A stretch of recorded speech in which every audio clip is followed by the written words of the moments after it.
Hey guys, thank you so much for joining me today. This is Carl Norman from Personal Professional Mindset Podcast, okay? As you guys know, we get people on this podcast with regard to their own personal development and what they've achieved. And I am so excited today to have my pal, Mr. Neil, wonderful, Larkin, on the line with me today. If you guys are watching this on Facebook, you obviously see he's quite a good-looking fellow, not as good-looking as me. But if you're watching this on the podcast, don't bother looking at the Facebook. You got to YouTube. Just forget it. Okay, so listen, I want to give you a little bit of an idea on Neil. He's a property developer. He's done unbelievably well, but his personal development is unbelievable. It is incredible. Considering what this chappie's gone through and where he currently is right now, he's literally picked himself back up and he has started right from the word go. But listen, without further ado, say hello, Neil. How are you, mate? Hello, Carl. Brilliant, mate. Thank you very much for the amazing introduction, buddy. And I would say you're a bit handsomer than me, but no, thank you.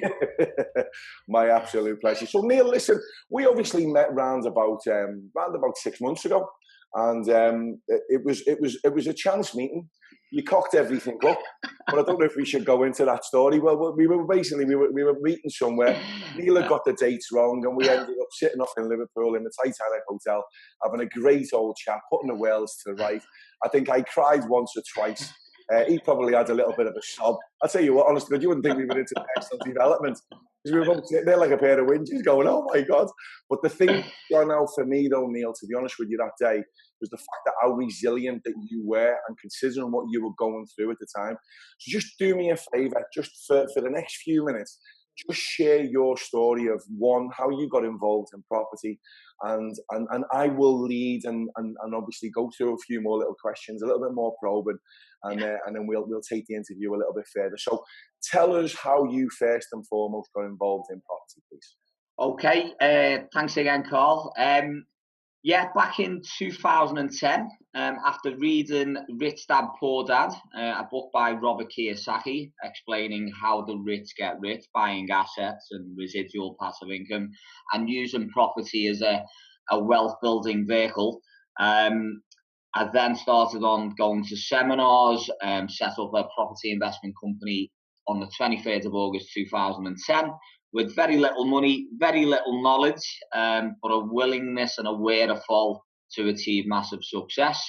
And just went out there and with a never give up attitude, from August the 23rd, 2010 till December 2015, I amassed over a £10 million property portfolio, generating close to £100,000 per calendar month. Can we just stop there again, right? Yeah. Okay. You've been involved in the property business for 6 years, and what did you amass again? Over a £10 million property portfolio. Okay, now from a local lad from Liverpool, that must have been a little bit life-changing, Neil. It was, along the way, I got into the personal development, similar to yourself, Carl. I think that's why we get on so well. And all them books and all them principles helped me to achieve what I achieved. But it was hard work, it was dedication, and a never give up attitude, and just getting out there and making things happen, you know. Absolutely.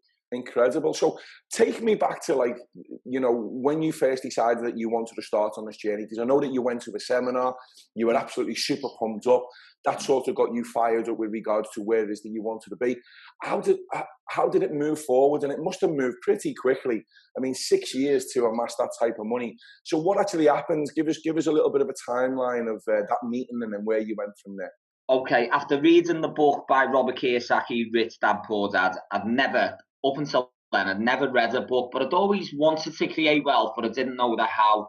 That book taught me the how, but from there, I went to one of his seminars, a 3-day seminar where I met my business partner, and we got taught the how, and I'd always been looking for the how, and that was how to buy unloved, distressed property, well below market value, add the value through renovation, and then refinance at the higher valuation to recycle all your monies to go again and again and again. And that's literally what I did. I was so pumped up after learning the how. I'd been looking for that for 35 years. And I found the how. and then there was no stopping me, you know. So just going back a second there, before you even done this, I mean, you were actually quite successful. Yeah, I was quite successful. I had a small civil engineering company. I was brought up by working class family, lovely parents who give me the values and the work ethic to get out there and make things happen. And they told me what they thought was the right thing to do, and it was to get a safe, secure job. So I got a job as a civil engineer, went to university, set up a small civil engineering company. Brother was a bricklayer, again in construction. So we had a bricklaying subcontracting firm, about 40 lads. And we were doing well up until the world ended in 2007, 2008. Built a couple of my own houses as well. So yeah, I was doing okay. But the world's ending was the best thing ever. Work went quiet. And that's how I come across property, and I got in at the right time as well. Wow. So, but I know that you made a massive personal decision to actually sell everything. And this story is wonderful because I remember you telling me about you going to the gym, you'd sold everything, you'd sold your Range Rover Sport, you'd sold the house, you've moved up into a little house or a little flat or whatever it was up in Blackpool. And just tell the guys, because I love this story. Tell the guys you go into the gym, what car you drive, and tell them what you do. I love it. Carl, you're all funny. Yeah, one of my quotes, Carl, and I've mentioned it to you, is entrepreneurship is living a few years of your life like most people won't. So you can spend the rest of your life like most people can't. And I want to spend the rest of my life like most people can't. So I was willing to go through that living like most people won't. So I refinanced both my houses that I built, and I was living in a 6-bed house. Moved up to Blackpool where my business partner lived. Moved into a bed sit. Sold my Range Rover Sport, and I love watches. I sold me watches. Because I needed as much capital to go into this business, and I bought myself an 03 Play Ford Focus. So I was willing to do what most people won't, so I could live like most people can't. So I'm then going to the gym, and I moved into a new town, so I'm getting to meet people in the gym who don't know me. I mean, all my mates back home thought my world had ended as well, because everything had gone, the Range Rover Sport, the cars, and then anyway, I'm telling the lads had asked me what they would do, so I'm telling them I'm a property investor, I'm a developer. So anyway, one lad I got really close to, a few days later, he tells me, he said, "Can I have a word?" I said, "Yeah, go on, Daryl." And he went, "See, all the lads are taking the piss." He went, "You're saying you're a property investor and developer, and you're driving around in an 03 Play Ford Focus." Well, fast forward to now, mate, and I've got a brand new X5 M50D. So, yeah. I absolutely adore that story, and it tickles me every time that I hear it, which is incredible. So them 6 years, must have been relatively tough at the beginning, and obviously as you move forward, you're buying like a crazy man. I mean, it sounds, you're going to the auctions, you're buying flats like as if they're going out of fashion. You were probably the go-to guy in your area that when people mentioned your name, you were the first person they thought about with regards to selling the property too. Yeah, and again, Carl, that didn't come about by accident. That come about, it wasn't like some of these gurus say, sat in front of the computer anywhere on the beach, working 2 hours a day. Yeah. That was working 7 days a week, 24/7, knocking on estate agents' doors, going, viewing, raising capital. And, again, maybe by luck or we got into the market at the right time. We got in when just after the world had ended. So funding was scarce, so become excellent at raising capital. Most people, because 100% funding and 130% funding wasn't available, they'd left the market. All over the news was the property market's crashed. It's the worst investment. But again, like me and you do, we have mentors, we read, we study. The great billionaire investor Warren Buffett says, "Be greedy when others are fearful, and fearful when others are greedy." So when everyone else was fearful, I got into the market. There wasn't much competition. And I did. I become an expert at what I did. I built up relationships, and I was the go-to person. But that took probably 2 or 3 years, where eventually the agents were ringing me for deals because they knew they wanted their commission. I was in a position to buy. So, yeah. That's awesome. I mean, to get that sort of reputation of being like the go-to person, I think in any industry is incredible. And it must have felt quite fulfilling at that time, really, to be the person that you know. Even the dog wants to get on the interview, by the way. The dog's so successful now. You've got to give the dog a shout out. What's the dog's name? The dog's Hugo. He's your little business partner. I'll give him a little. There he is. There you go. Even the dog got success coming out of its ears. We named the company after him, to be fair. Hugo Properties Limited. So, yeah. Right, listen, let's move forward, because I know that those 6 years were obviously, it was a busy time for you. And I know for the fact that, you know, in an ideal world, you talk about blue skies, you talk about rainbows, the sun shining and all that business. And in an ideal world, that's fantastic. But you and I both know that that's not the case. And I think that's where personal development comes into all of this. So I really want to get a bit of an idea on what you believe and what you know, or with regards to personal development. How did all that click in? What sort of change for that to happen? Because you're quoting everyone. I know that you've read a load of books. You know, I watch your videos now and I'm like, where does he get all this knowledge? How does he retain, you know, all of this information? So when did that start? How did that become about? That all started in, I'd been searching for the how call and I didn't realise, but my friend said this. He said, ever since you were a kid, all you spoke about growing up on a council estate was I want to be wealthy, I want to be successful. But we didn't know that how. We got taught to go and get a job and work for a living, and I'd see people in the Bentleys and flying to the south of France. It was like, how do you get that? When I read Rich Dad Poor Dad and I found the how, and then I realised that reading, mentors, personal development, right, it's a lifelong journey for me, and I know it is for you now, Carl. I'll never stop learning. When I was at university doing civil engineering, I'll be honest, I'd wake up with slobber all over me page, bored to death. It wasn't something I was passionate about. Now I want to continue to learn and grow. I want to learn from the best. I want to keep becoming the best me in health, like yourself, in relationships, in business. Just keep working and growing and learning. And I learned so much. And now, you know, billionaire mentors I have. And yeah, I just want to strive. You've got one life, Paul. We know, you know, we're not getting another shot at this thing called life. Let's make it a great one. And it's not going to be easy. And you know that, I know that, but it's definitely worth it. You know, today we're both sat at home. How many people are in work, waiting for the weekend, in a job they hate, and the broke at the end of every month? That's not living, but it's not easy, but it's worth it. Yeah, I think you're absolutely right. And I think you do have to put the hard work in, and there is obviously going to be struggles along the way. And I'm going to touch on it. Apart from the struggling with that dog in the background, I know. Sorry, mate. I love him, mate. But you know what? Is there any way that you can probably pop him out, or Yeah, is that all? Jeez, mate. Sorry, bye. Come back. Dog's getting lashed out. If you're listening to this, sorry, we'll just remove. There he is. He's chasing the dog around the living room now. Oh, how funny is that?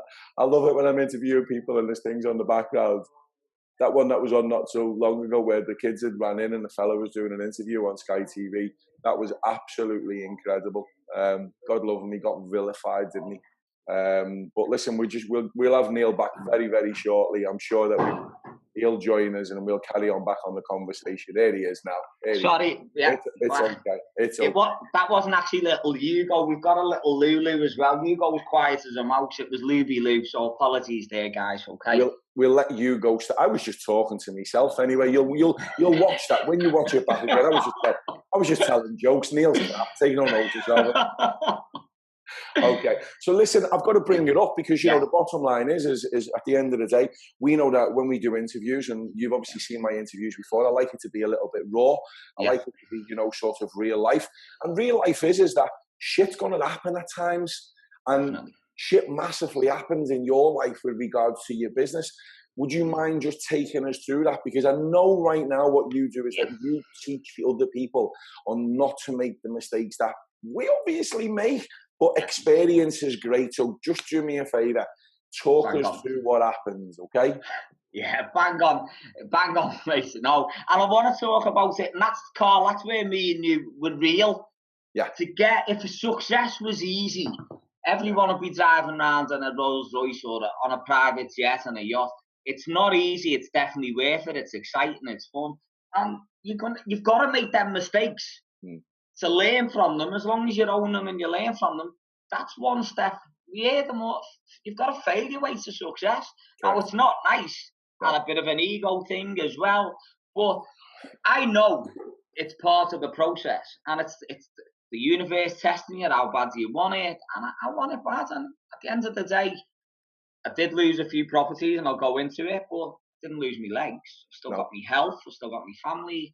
You know, yeah. So I'll tell you a little bit about it. And the main thing I touch on now, Colin, I want people to learn from my mistakes. And when they're going into property, they go on courses like I did, and they do learn right things, but we get told to focus on this residual passive income. So you're building up lots and lots of assets to produce residual passive income. So the dream is you sit on a beach on a sunny blue day and you're drinking your mojitos and all this rental income comes in.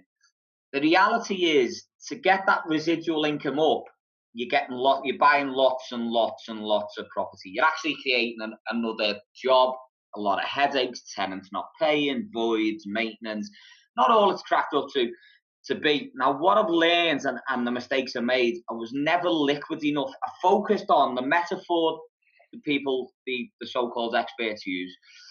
Never sell your golden goose, which is your asset, because it produces these lovely golden eggs every month, which is your rental income. You need to sell, you need liquidity. And I'm going to when you're doing what we do, and it's a guy, he's a mentor of mine, Sam Gell, and I'm going to mention it from a video, a quote that he mentions, and it resonated with me. This guy's a billionaire. He sold his portfolio for $39 billion in 2007, just before the world ended. This guy's the real deal. But he learned a lesson that I've now learned last year, back in 1992. When you do what we do, which is buy an unloved property, well below market value, it's money out. Now, you can leverage other people's money, but generally you're putting some money into the deal. Then you're putting money into refurbs, and you're paying builders. It's money out, money out, money out. So although you're doing the right things, your bank balance is going down until you bought it, renovated, and refinanced back with the bank to get your money. So you're actually skint until you refinance. Now, I'll go back to Sam Gell. What he said was, in 1992, on a Wednesday, it come out in Forbes magazine. Now, it was another recession, so similar to when I got in. He was getting in the 90s when the world had ended. He's going in and buying real estate at 40 pence in the pound, similar to what I was doing in 2010. So he was buying like a madman, a bit like myself. He said on the Wednesday in Forbes magazine in 1992, come out, Sam Gell's got a net worth of 1.5 billion. So for those people that don't know, your net worth is your asset value minus your debt. That's what you're worth on paper. Now, we had a big refinance coming in on a load of real estate, so all his money's out. He said that come out on the Wednesday, Sam Gell in Forbes magazine's got a net worth of 1.5 billion. He said if the refinance never come in on that Wednesday or Thursday, he'd have been bankrupt on Friday, because he didn't have enough money to make payroll, to pay creditors. So we realised then liquidity equals value. I'll repeat this, liquidity equals value. If you have no liquidity, you have no value. If you have no cash, so you can have all these lovely assets, all these shiny assets, you don't have any liquidity alongside that, you have no value. And that was my biggest lesson. Things went wrong. We didn't have enough liquidity. Builders would go over budget. And then you're borrowing money and you're not liquid enough to get yourself out of problems when they will come. Property is the most capital intensive business on planet Earth. You need liquidity. So what I didn't do, which I should have done, I should have traded assets, but I got told never to sell because property prices double every 7 to 10 years. The market is benign, Carl. It's flat. House prices are unaffordable. They're not doubling anytime soon. So focus on liquidity along with building up your assets. And the thing is as well, if you've got liquidity alongside doing what we do, buying unloved property, adding the value, you're enjoying the journey because you've got money in the bank. while you're buying your assets and you're doing what you're doing, if that makes sense. Yes, perfect. If John Foy is an example, and I mentioned John, and he won't mind me. I'm mentoring John now, and he's doing what we do, buying unloved property, adding the value. He's about to refinance now, but all his money's gone out in these deals. Now he's doing the right thing, he's creating wealth, but he's not enjoying the journey because he's not liquid enough. So you need liquidity, and that's where things went wrong for me. When things went wrong with my business partner buying me out, I wasn't liquid enough to get out the problem. And to be fair, you lost everything. Everything. The £10 million portfolio. I can laugh about it now, mate. But it's all gone. In fairness, Carl, I can't laugh about it. We done an interview a while back, and it was a lot more. I was in a different place then. There was tears. There was everything. I actually didn't want it, and this is where I want to touch onto people as well before we go. I dreamed of having a multi-million-pound property portfolio. When I got to the top of that summit, it was the wrong summit. I created 350 headaches. Now I want liquidity and I want proper real estate. I don't want HMOs. I don't want many blocks of self-contained flats. They're a headache. You want car parks. You want commercial property. I'm going back to Liverpool now, Carl. I was there last night. The buildings there are just out of this world. You want to own the Liger buildings. I was on Castle Street, by the town hall. You want to own real estate. You're doing this for lifestyle. Yeah. Not creating another job. Yeah, no, I agree. So again, your mentality, of losing that amount of property portfolio, I've got to go back onto it again. Losing that. And I know, listen, we've known each other for 6 or 7 months, and there's been trials and tribulations in those 6 or 7 months. You just mentioned that we've done an interview. I think the both of us sat in that hotel and nearly cried our legs off. I was crying for you. And we touched on a lot of things, obviously, the reasons why you do what you do, your love for your family and your friends. All of those things were just sort of really so heartwarming. It was amazing. But from a personal development point of view, what does it take? Because this is what I need to get over to people who are listening and watching. Share with me what it takes for you to go through that amazing journey of 6 years, build up a property portfolio of worth, I'll say it again, 10.3 million, lose it and come back and go, right, we want to build blocks of flats now and I want to go to New York and build apartments. I'm like going, does this guy sleep? Does he get up? What does he do? Well, he did sleep. I'll be honest, mate. All last year, I slept. We can laugh about it now. Carl, it was the worst 12 months of my life. I've lost everything I've ever built. And I couldn't get out of bed. I could not. I was depressed. I was down. But what was the option? I go back and get a job, and my dreams they're over then, Carl. And it was down to the personal development, reading the books. It's Vince Lombardi. It comes from Think and Grow Rich, and I've read that 30 times just so people get a feel for what I'm like. I'm constantly, from the minute I get up till I go to bed, I'm listening, I'm reading, I'm learning, I'm a sponge. Winners never quit, quitters never win, or quitters never win, winners never quit. Quitters never win, winners never quit. And I wasn't going to quit, but I'm not going to lie, Carl, for 6-7 months, I didn't want to get out of bed. I was depressed. But how bad do you want it? If you want the life of your dreams, then you've got to keep going.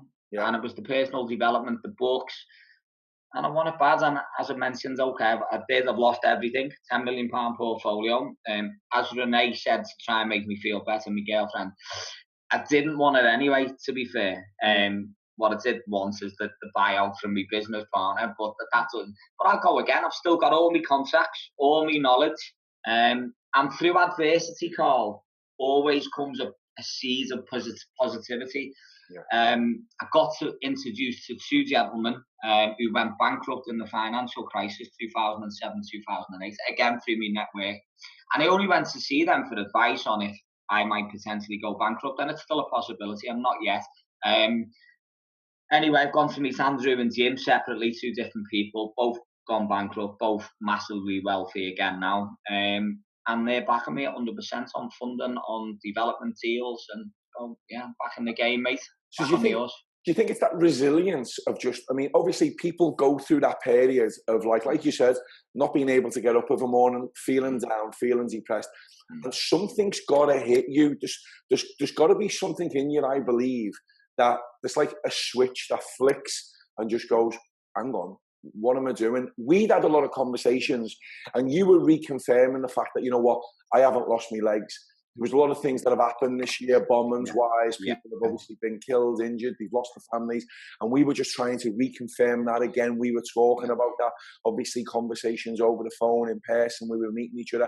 What do you think was the defining moment for you to get you from, like, out of that state? Because let's be honest with you, right? For me, everything's about a state.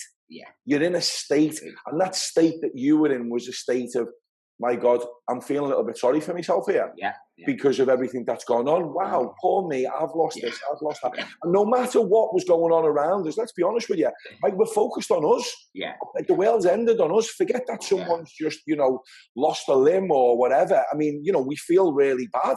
But the fact is sometimes when we're so low, we're like thinking, I just don't want to get up. What was that? Just share with me, because I think this is going to be powerful. What was that defining moment that you just thought? Was you reading a book? Did you watch a film? Or what was it?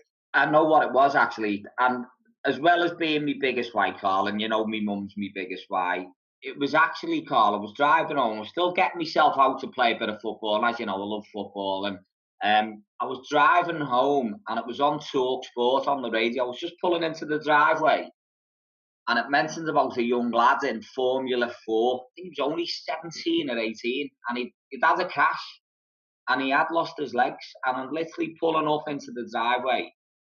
And I thought, that poor lad who had such an exciting future ahead of him in Formula, you know, hopefully a goal, a dream to go to Formula 1. At 17 or 18, that's cut short. That's gone. And I thought, Neil, pull yourself to frigging together. Yeah, that lad now, he's going to have to go again. And he was on the news very positive, and I thought, I've lost bricks and mortar. It's time to go again. Pick yourself up. A bit of an ego thing as well, Carl. You think everyone, because we did dominate Blackpool. But no, that was it. That was the moment. And I thought, pull yourself together, go again, get yourself back on the horse. That's how winning's done. Yeah. And I'll be honest, Carl, most people, they say they want to be a success. Yeah. I think it's 1% that really have got what it takes, and they get back on that horse. You've got to keep getting back on the horse. You've got to keep adapting. There's that resilience. So what's the journey been like from them? Because I know that, again, you said that you like to play football, and I know that you're a fit lad.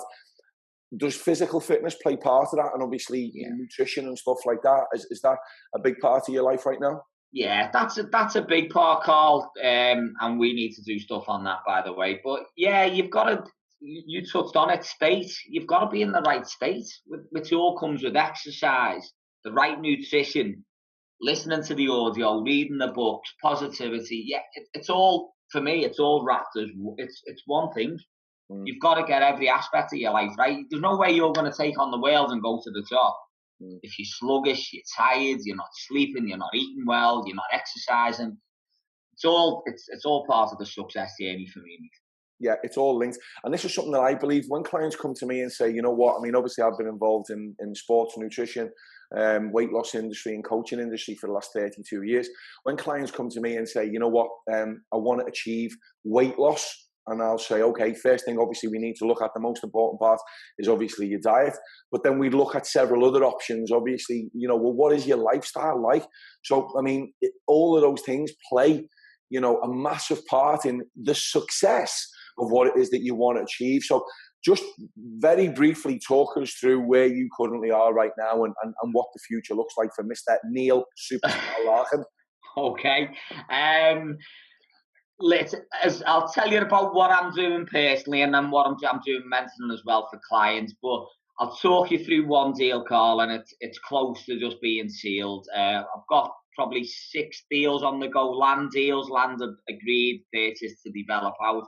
That will get me back and more what I lost within the next 12 to 24 months. This time, not in assets, but in liquidity. But one deal is 2 tower blocks in Liverpool city centre. Land purchase price of £2.1 million, which is 46% below the valuation of it. A build cost of, I've got the numbers here, mate, 16 million, and a gross development value of 30 million.